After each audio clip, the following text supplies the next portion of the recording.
हाँ, नमस्कार, जय हिंद, वंदे मातरम दोस्तों। कैसे आप सभी? उम्मीद करते हैं कि ठीक होंगे। लेटेस्ट अपडेट लगातार चैनल के माध्यम से आप लोगों तक पहुंच रही होगी। दोस्तों, जैसा कि आपको स्क्रीन पर दिखाई दे रहा है, नियोजित शिक्षकों के लिए कुछ बेहतरीन खबर सामने उभर के आ रही है। यह एक स्वीकृत तथ्य है कि नियोजित शिक्षकों को माननीय सर्वोच्च न्यायालय द्वारा परिकल्पित वेतनमान और सभ्य पारिश्रमिक प्रदान किया गया है। उपरोक्त अंश के रेखांकित भाग में यह सुझाव देते हुए कि नियोजित शिक्षकों के वेतनमान को बिना किसी अतिरिक्त परीक्षा योग्यता के सभी पारिश्रमिक सक्षम करने के लिए बढ़ाया जाना चाहिए। दोस्तों, एक बड़ी अपडेट आप देख सकते हैं कि मैं आपको स्क्रीन पर दिखाने की कोशिश कर रहा हूँ। पटना हाई कोर्ट, यहाँ देख सकते हैं कि जो 2 अप्रैल का जो नियोजित शिक्षकों को फैसला था उसकी कॉपी आप देख सकते हैं यहाँ पे आई है कि यह एक स्वीकृत तथ्य है कि नियोजित शिक्षकों को माननीय सर्वोच्च न्यायालय द्वारा परिकल्पित वेतनमान और सभ्य पारिश्रमिक प्रदान किया गया है। आप देख सकते हैं लिखा है कि यह स्वीकृत तथ्य है कि नियोजित शिक्षकों को माननीय सर्वोच्च न्यायालय। मैं आपको बता दूं कि जो भी हमारे नियोजित शिक्षक भाई हैं जो कि इंतजार कर रहे हैं कि भाई उनकी सैलरी में कितनी बढ़ोतरी होगी, तो मैं आपको बता दूं कि आप सभी ने अगर सक्षमता परीक्षा नहीं भी दिया या आप किसी कारणवश फेल हो गए हैं तो भी आपको सुप्रीम कोर्ट के जजमेंट को देखना चाहिए। उपयुक्त अंश के रेखांकित भाग में यह सुझाव देते हुए कि नियोजित शिक्षकों के वेतनमान को बिना किसी अतिरिक्त परीक्षा के, आप देख सकते हैं यहाँ पे लिखा है कि बिना किसी अतिरिक्त परीक्षा योग्यता के सभ्य परिश्रमिक सक्षम करने के लिए बढ़ाया जाना चाहिए। आप देख सकते हैं कि लिखा है कि बिना किसी परीक्षा के। जी हाँ दोस्तों, मैं आपको बता दूं कि बिना किसी अतिरिक्त परीक्षा के कहा गया है कि सभ्य पारिश्रमिक सक्षम करने के लिए बढ़ाया जाना चाहिए। यह भी सुझाव दिया गया है कि एक परीक्षण या परीक्षा में उत्तीर्ण होने से ऐसे शिक्षकों के लिए बेहतर वेतनमान भी प्राप्त हो सकता है। लिखा है यहाँ पे कि बिना किसी अतिरिक्त परीक्षा के आपकी योग्यता की भी सभ्य परिश्रमिक सक्षम करने का आदेश दिया गया है। और अगर आप परीक्षा पास कर लेते हैं तो भाई ये तो खैर सोने में सुहागा है। यह भी सुझाव दिया गया कि यदि एक परीक्षा, आप देख सकते हैं एक परीक्षण यहाँ पे लिखा है या परीक्षा, यहाँ पे देख सकते हैं, यहाँ पे देखिए जरा ध्यान फरमाए, यहाँ पे एक परीक्षा में उत्तीर्ण होने से भी ऐसे शिक्षकों के लिए बेहतर वेतनमान भी प्राप्त हो सकता है। पटना उच्च न्यायालय के CWJC संख्या यहाँ पे आप देख सकते हैं 1942/2024 दिनांक 2/4/2024 नियोजित शिक्षक। अब यहाँ पे देख सकते हैं कि ये फैसला कितना महत्वपूर्ण था हमारे भाई नियोजित शिक्षकों के लिए। पटना उच्च न्यायालय संख्या यहाँ पे लिखी है कि नियोजित शिक्षकों के लिए यह वही है जो राज्य अन्य शिक्षक नियम 2023 के माध्यम से प्रयास और इरादा रखता है।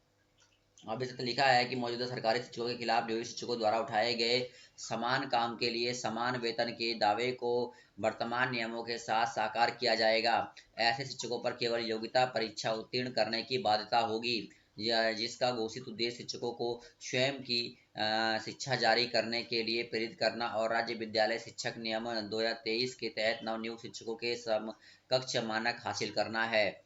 तो आप देख सकते हैं कि भाई जो भी हमारे नियोजित शिक्षक है उनके लिए कहा है कि बिना किसी अतिरिक्त परीक्षा योग्यता के सभी पारिश्रमिक सक्षम करने के लिए बढ़ाया जाना चाहिए। और कहा है कि एक बेहतर वेतनमान भी प्राप्त हो सकता है। लिखा है कि ऐसे जो अगर परीक्षा उत्तीर्ण भी कर लेते हैं तो ऐसे शिक्षकों के लिए बेहतर वेतनमान, और क्या वेतनमान है ये वो भी मैं आपको पहले वीडियो में अपडेट दे चुका हूँ। और यहाँ पे आप देख सकते हैं लिखा है कि मौजूदा सरकारी शिक्षकों के खिलाफ नियोजित शिक्षकों द्वारा उठाए गए समान काम समान वेतन के दावे वर्तमान नियमों के साथ साकार किया जाएगा। आप देख सकते हैं माननीय सर्वोच्च न्यायालय ने रणधीर सिंह बनाम भारत संघ 1982 SCC 618 में माना कि हालांकि समान काम के लिए समान वेतन के सिद्धांत को संविधान द्वारा स्पष्ट रूप से मौलिक अधिकार घोषित नहीं किया गया है।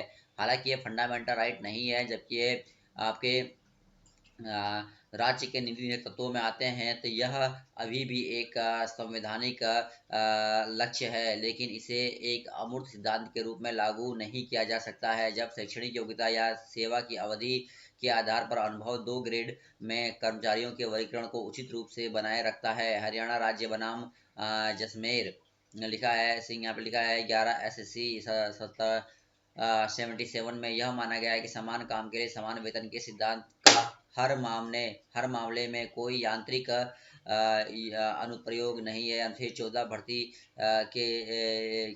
भर्ती किए गए और एक साथ समूहीकृत किए गए व्यक्तियों के गुणों या विशेषताओं के आधार पर उचित वर्गीकरण की अनुमति देता है। तो आप देख सकते हैं यहाँ पे कि भाई हमारे लिए जो पैरा 53 है ये काफ़ी महत्वपूर्ण है कि भाई बेहतर वेतनमान भी प्राप्त होगा, ये बात कही गई है अगर आप परीक्षा उत्तीर्ण कर लेते हैं। ये मैं नहीं कह रहा, सुप्रीम कोर्ट ने कहा है, और बिना किसी अतिरिक्त परीक्षा के भी आपको श्रव्य पारिश्रमिक सक्षम करने का आदेश जो है वो दिया गया है। आगे बढ़ते हैं, क्या कुछ बातें हैं यहाँ पे।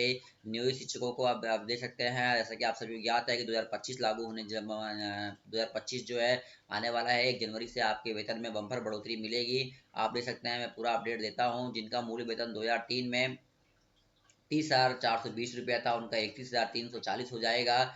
उसी प्रकार 2006 में जिसका 29,530 था वो 30,420 हो जाएगा। जिसका 2010 में 27,820 था, उनका 28,660 हो जाएगा। 2013 में आप देख सकते हैं, 2016 में, 2022 में इस प्रकार डीए, एचआरए, मेडिकल, कुल वेतन, ईपीएफ, इन हैंड सैलरी जो है वो आपको क्या मिलने वाली है वो यहाँ पे आपको दिखाई दे रहा है। आगे भी आप देख सकते हैं, इसी तरीके से 1 to 5 के लिए भी आप देख लीजिएगा। पूरा का पूरा दोस्तों मैं अपडेट आपको दे रहा हूँ। हमारे भाई जो भी इस इंतजार में थे कि क्या उनकी वेतन बढ़ोतरी होगी, तो कहीं ना कहीं मैं आपको बता दूं कि 1 जनवरी से लागू होगा 8वें वेतन आयोग की अनुशंसा। 30,420 मूल वेतन वाले शिक्षकों का मूल वेतन जो है 82,985 रुपये हो जाएगा। तो कहीं ना कहीं नए वेतन आयोग पर कहीं ना कहीं न्यूज 18 बिहार ने भी अपनी बातों को रखा है और स्पष्ट रूप से लिखा है। यहाँ पे आप देख सकते हैं, मैं आपको दिखा देता हूँ कि वेतन वृद्धि के लिए जो है मैं आपको यहाँ पे दिखा देता हूँ कि सूबे के 2.92 लाख शिक्षकों की वेतन वृद्धि का रास्ता कहीं ना कहीं साफ है। और वार्षिक वेतन बढ़ोतरी के लिए भी मैंने आपको दिखा दिया कितनी बढ़ोतरी होने जा रही है। आगे देखिए, शुक्रवार को बीपीएससी की पीटी की है। देश भर के 5 लाख छात्र एग्जाम देंगे। 36 जिले के 950 केंद्रों पर परीक्षा होगी। आरोप मुक्त परीक्षा बीपीएससी के लिए अभी सबसे बड़ी चुनौती है। आयोग ही नहीं, सारा सिस्टम एग्जाम को सफल बनाने में जुटा हुआ है। आप देख सकते हैं, तो क्या कुछ होता है अब हम देखने वाला ये बात होगी यहाँ पे। यहाँ पे आप देख सकते हैं कि एक और लेटर जारी किया गया है मध्याह्न भोजन को लेकर इंपॉर्टेंट नोटिस की फोर्टिफाइड चावल के उपयोग एवं इसके लाभ से संबंधित जानकारी साझा करने के संबंध में। तो ये देख सकते हैं, इस प्रकार की खबरें जो है वो आती रहती हैं। राज्यकर्मी का दर्जा पाए 12,000 शिक्षक 2 वर्ष में रिटायर हो जाएंगे। आप देख सकते हैं कितने शिक्षक जो है वो रिटायर होने जा रहे हैं, फिर सीटें खाली होंगी इनकी जगह पे। लिखा है कि भाई यहाँ पे आप देख सकते हैं, लिखा है कि ऐसा क्यों है। यहाँ पे लिखा है कि जो विशिष्ट शिक्षक बन रहे हैं, राज्यकर्मी बनने के बाद क्या फायदा होगा। राज्यकर्मी बनने के बाद शिक्षकों को महंगाई भत्ता, मकान किराया भत्ता, चिकित्सा भत्ता, शहरी परिवहन भत्ता भी मिलेगा। समय समय पर वेतन भत्तों में संशोधन का लाभ मिलेगा। हर वर्ष बोनस एरियर भी मिलेगा। इसके साथ ही 8 वर्ष की अवधि के बाद शिक्षकों की